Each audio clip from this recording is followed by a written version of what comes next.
Polda Metro Jaya mengkonfirmasi jika perkara kasus tudingan ijazah palsu Presiden ke-7 Joko Widodo yang menjerat Roy Suryo dan Tifauziah Tiasuma atau Dr. Tifa dinyatakan lengkap alias P21. Polda Metro Jaya mengklaim jika perkara yang dilimpahkan ke Kejati DKI telah dinyatakan lengkap oleh pihak Kejati. Pihak Kejati pun saat ini tengah berkoordinasi dengan melimpahkan pertanggungjawaban barang bukti dan para tersangka. Alhamdulillah jaksa sampai dengan hari ini sudah menyatakan bahwa berkas perkara yang kami kirimkan ke Kejaksaan Tinggi DKI tidak memerlukan lagi pemenuhan atas kekurangan-kekurangan yang kemarin sudah kami penuhi. Sehingga kami saat ini sedang berkoordinasi untuk melimpahkan pertanggungjawaban barang bukti dan para tersangka tersebut. Adapun dalam perkara tudingan ijazah palsu Jokowi, Polda Metro Jaya menetapkan total 8 tersangka. Ada 3 tersangka atas nama Egy Sujana, Damai Hari Lubis, dan Rismon Sianipar telah di SP3 setelah mengajukan restoratif justice. Sementara 5 tersangka lainnya, Roy Suryo, Dr. Tifa, Tri Royani, Rizal Fadila, dan Rustam Effendi dinyatakan P21.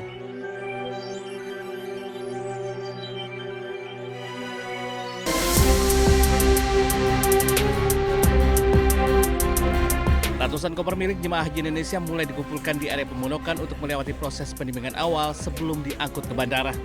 Prosedur ketat langsung diterapkan oleh petugas keamanan penerbangan di lokasi. Petugas mengizinkan penggunaan lakban secara wajar bagi koper yang rusak namun melarang keras penggunaan tali rafia. Tali temali yang melilit koper tersebut terpaksa digunting dan diputus oleh petugas karena akan menghambat proses pemeriksaan sinar X di bandara. Koper yang telah lulus inspeksi fisik kemudian ditimbang kembali untuk memastikan beratnya tidak melebihi batas 32 kg. Dari Mekah, Arab Saudi, Ika Kusuma, MCH 2026 melaporkan.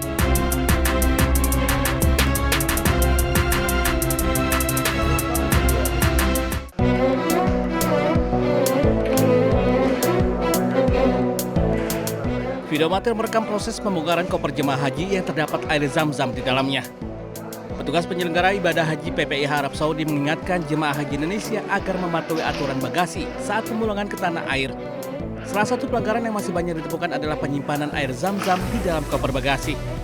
Kepala Daerah Kerja Bandara PPIH Arab Saudi mengingatkan jemaah untuk tidak membawa air zam-zam karena akan berpotensi dibongkar kopernya.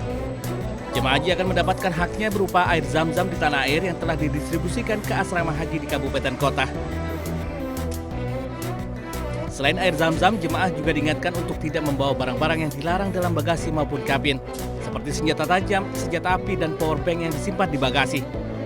PPIH juga mengingatkan batas barang bawaan yang diperbolehkan maskapai.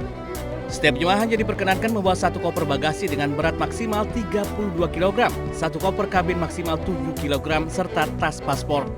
PPIH berharap kepatuhan jemaah terhadap aturan bagasi dapat mempercepat proses pemulangan dan memberikan kenyamanan bagi seluruh penumpang selama perjalanan menuju Indonesia.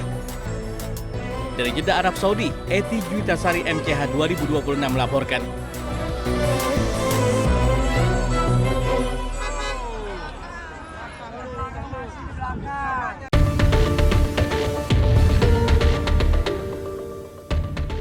Gerakan Perlawanan Libanon Hizbullah mengumumkan serangkaian operasi militer yang menargetkan pasukan Israel, infrastruktur militer, dan permukiman di Palestina Utara yang diduduki.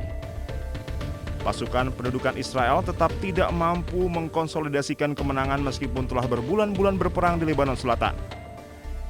Menurut pernyataan yang dikeluarkan Hizbullah, para pejuang mereka melakukan serangan terhadap konsentrasi pasukan Israel, kendaraan militer, dan pusat komando.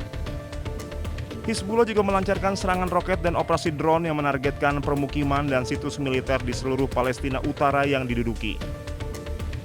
Hizbullah mengatakan para pejuangnya menyergap pasukan Israel yang mencoba maju menuju pinggiran kota Dabin pada Sabtu pagi. Kemudian pada Sabtu malam, Hizbullah menargetkan konsentrasi tentara dan kendaraan militer Israel di daerah Dabin dengan tembakan artileri dan serangan roket. Serangan tersebut merusak 2 tank Merkava dan memaksa pasukan yang menjadi sasaran untuk mundur. Hizbullah juga mengumumkan serangan roket yang menargetkan infrastruktur militer di Naharia dan kota Safat yang diduduki. Gerakan tersebut juga melaporkan menargetkan markas komando militer Israel di Naqoura dan Barak Yara dengan sejumlah besar drone serang. Serangan roket tambahan diluncurkan ke arah Kiryat Shmona dan infrastruktur militer di Karmiel. Hizbullah menimbulkan kerugian besar pada pasukan pendudukan Israel termasuk unit-unit elit dari Divisi ke-36 dan Brigade Golani.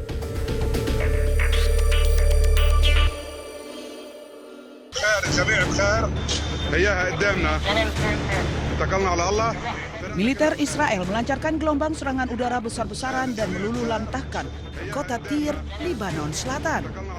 Serangan intensif ini terjadi di tengah kesepakatan perpanjangan gencatan senjata selama 45 hari yang sempat diumumkan pada pertengahan Mei lalu. Serangan udara ini menghantam sebuah rumah sakit Hiram Hospital di Tyre. Ledakan tersebut melukai sedikitnya 13 staf medis dan menyebabkan kerusakan parah pada fasilitas rumah sakit. Kementerian Kesehatan Lebanon melaporkan belasan warga sipil tewas dalam serangan ini, termasuk perempuan, anak-anak, serta petugas medis. Militer Israel, IDF, mengeluarkan perintah pengusiran paksa bagi penduduk lokal agar segera mengosongkan kota dan bergerak ke utara Sungai Zahrani. Dilaporkan hampir 80% warga Tyre kini telah mengungsi meninggalkan rumah mereka yang berubah menjadi puing-puing. Serangan di Tyre ini beriringan dengan operasi darat militer terbesar Israel sejak pecah perang Lebanon-Israel. Eskalasi berdarah di Tyre dan Lebanon Selatan ini memicu kecaman keras dari dunia internasional karena dinilai melanggar hukum kemanusiaan internasional terkait perlindungan fasilitas medis dan warga sipil.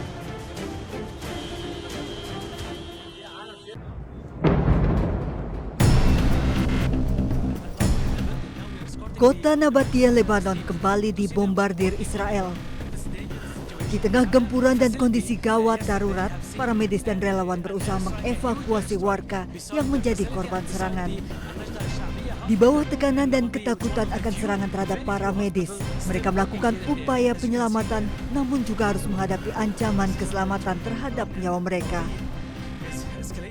Para medis di Lebanon berulang kali menjadi target serangan Israel saat melakukan upaya penyelamatan. Rumah sakit yang beroperasi di Nabatie hanya tersisa sedikit juga menjadi target serangan.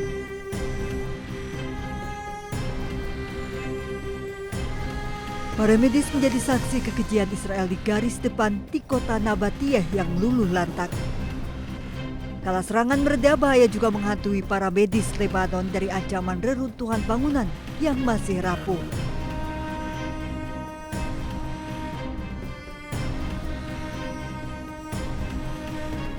Pasca serangan Israel ke Nabatie, evakuasi korban luka dan meninggal menuju ke fasilitas medis juga menghadapi ancaman serangan Israel yang kerap menargetkan mobil ambulans.